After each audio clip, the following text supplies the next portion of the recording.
Здравейте от мен, Георги MyLab. Сега ще я покажа контролния панел и дисплея, какво представлява на новия апарат Vanquish 460. Контролният панел има 6 бутона. Основният е бутон за включване. Ето, натискам го един път.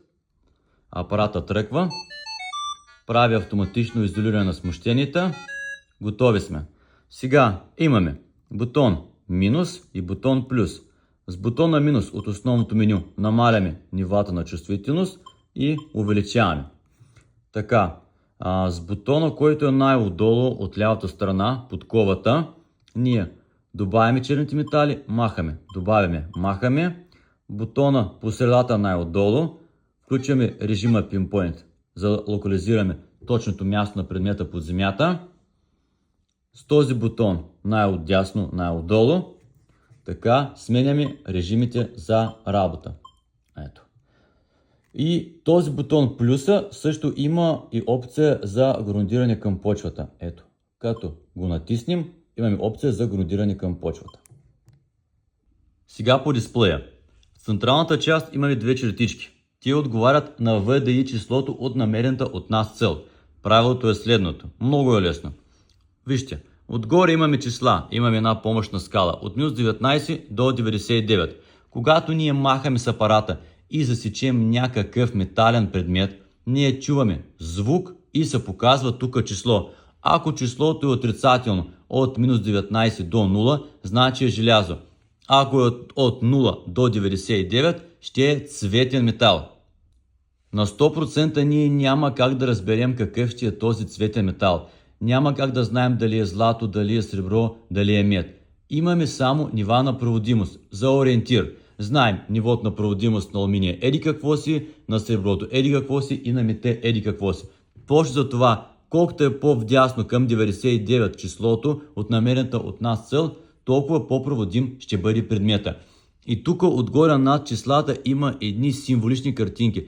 Те са само за пример. Те не са 100% предмети. Тоест, ако тук между 0 и 20 имаме ето като обички, то не означава, че числата от 0 до 20 ще бъдат само обички.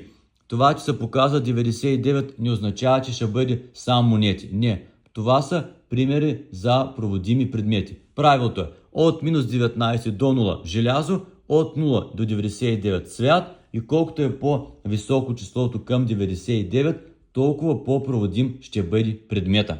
Тук в тази част на екрана се показва текущия режим на работа. Имаме режим парк за търсене в гората или в парковете, поле за ниви, плаж на плажа и потребителски режим.